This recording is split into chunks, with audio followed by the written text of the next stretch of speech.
So here's the next video in our World War I unit. We're going to be talking about what was going on the home front U.S. when the United States officially decided to join the war.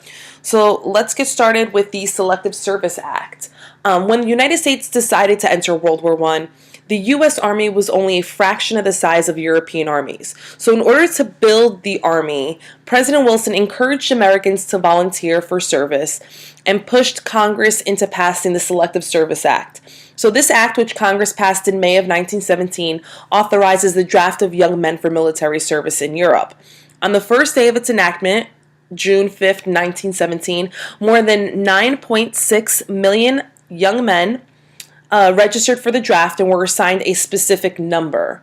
So the government holds a great national lottery in July to decide, who's going to be the first round of draftees. And the Secretary of War, who's blindfolded, picks a number from a jar, and the number happened to be 258. So the group of men that were assigned that number had to report then for duty, and it didn't mean that they were going to war because they still had tests and physicals and things like that, but they at least had to report.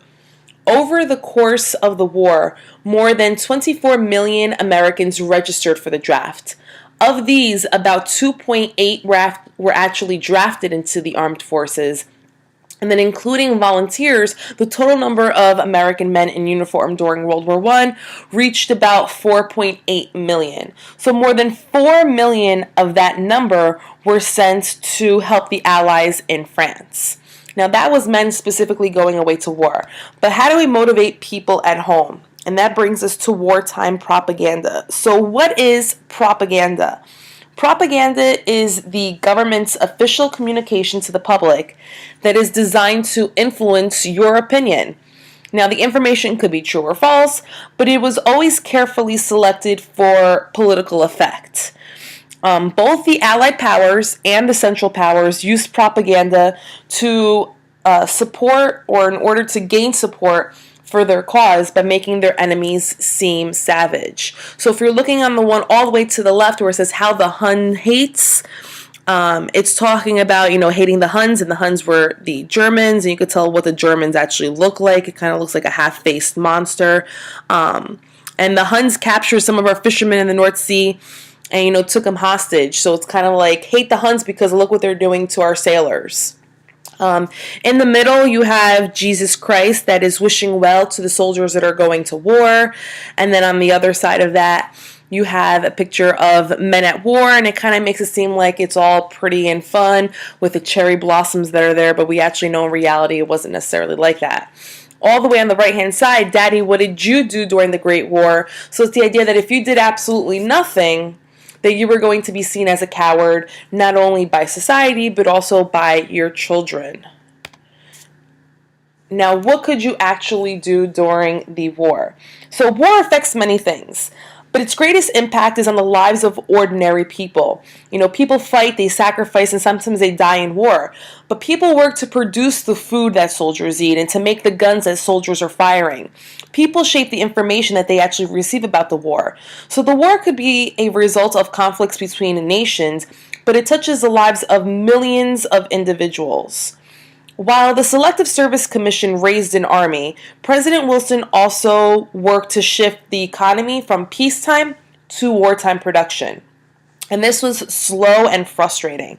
So the first thing that they had to do was they had to organize themselves with the Council of National Defense. So the Council of National Defense was the first organization. It was created in August of 1916, and basically it was to oversee the different phases of the war effort. So it looked at different individual agencies that regulated food production, coal, and petroleum distribution, the railway use. So basically what it meant is that it was meant that the government determines what crops the farmers would grow, what products the industries actually produce, and how supplies moved around on the nation's trains. The War Industries Board is what came after, and it kind of took the place of the Council of National Defense. So the War Industries Board, the WIB, regulated all the industries again engaged in the war effort. So it took care of what products the industries would make, where these products went, and how much these products would cost. Future President Herbert Hoover was the head of the Food Administration, and he urged people to conserve food as being patriotic. So if people ate less here in America, then more food could be shipped overseas to American soldiers. This, in the end, to this end, Hoover instituted things known as wheatless Mondays and Wednesdays, or meatless Tuesdays, and porkless Thursdays and Saturdays. And you can see that in kind of the posters that you have here. So you have a sugar ration. They would limit how much you could actually purchase. And they would say, like, save wheat, use more corn, instead of eating so much meat, eat a lot more fish and beans. So this was a way in saying, like, you're not fighting overseas, you can't help in that effort, but if you eat less or if you eat certain things, then we could take the remaining things and ship them overseas to the boys that are fighting in France. Now, the Committee on Public Information would combine education and then advertising to sell this campaign to America. And they distributed over 75 million pamphlets. They had 75,000 speakers that would go around and try to get people to jump on board. And they would also distribute millions of posters, which are the posters that you see here, that would tell Americans what its needs actually are. And if you look all the way on the top right where it says "Food will win the war" with the Statue of Liberty, you see the same poster that's in English, and then that would be in Hebrew. So they would take these posters and they would make them into all different kinds of languages so that immigrants could also read this. You also had something called victory gardens. And victory gardens were people that actually would grow gardens for the purpose of giving it to the government for soldier consumption. So victory gardens also played an important role in terms of organizing the war effort at home. Which then leads us into another war effort here at home called Liberty Bonds. So a Liberty Bond is basically when you purchase a bond from the government, so they have money to spend to finance the war, and they'll repay you back at a later time with interest. So you're basically giving the government, the U.S. government, a loan.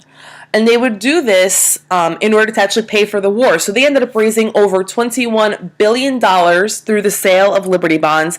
And they would advertise it like this. So they would say like a $50 bond would buy 14 rifles, 160 first aid packages, where a $100 bond would actually, clothe a soldier. A $1,000 bond is going to buy an x-ray machine. So they would advertise it like this. And you're giving money to the government now, but eventually you're going to be getting that back with interest. So it was like an investment. So if you had some cash that was handy that you could give to the government, many people did.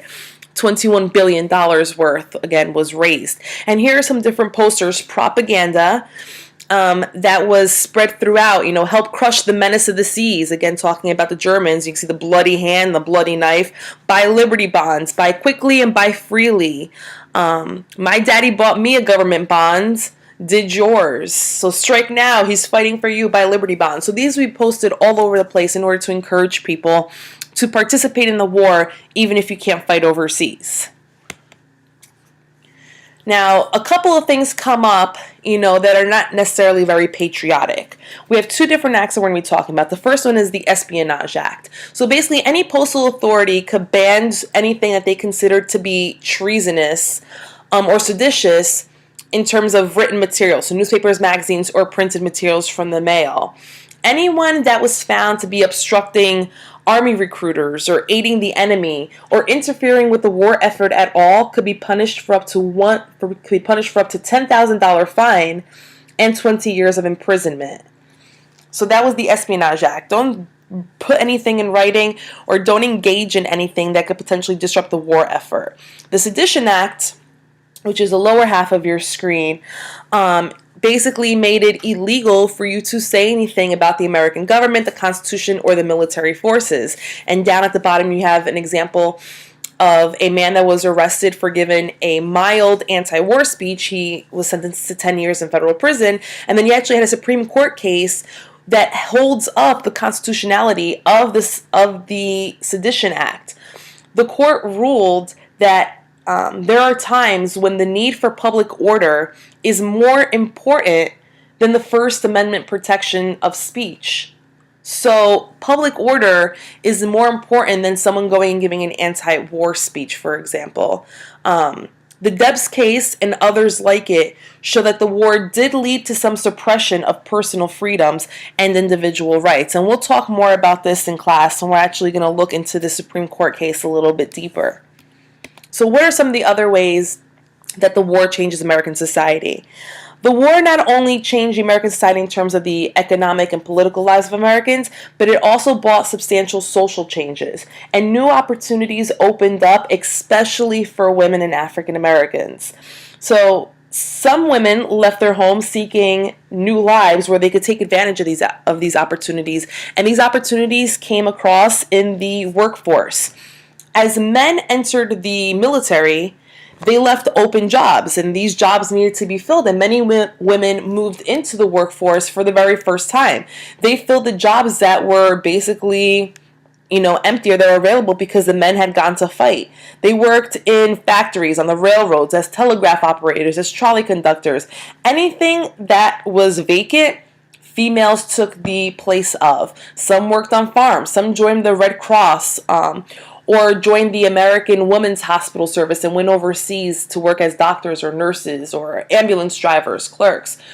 You also had thousands of women that enlisted in the Army Corps for Nurses, which was created in 1918, proving that they could also succeed in a job that held some sort of risk because they were being shipped overseas to care for men, and they were in a war zone.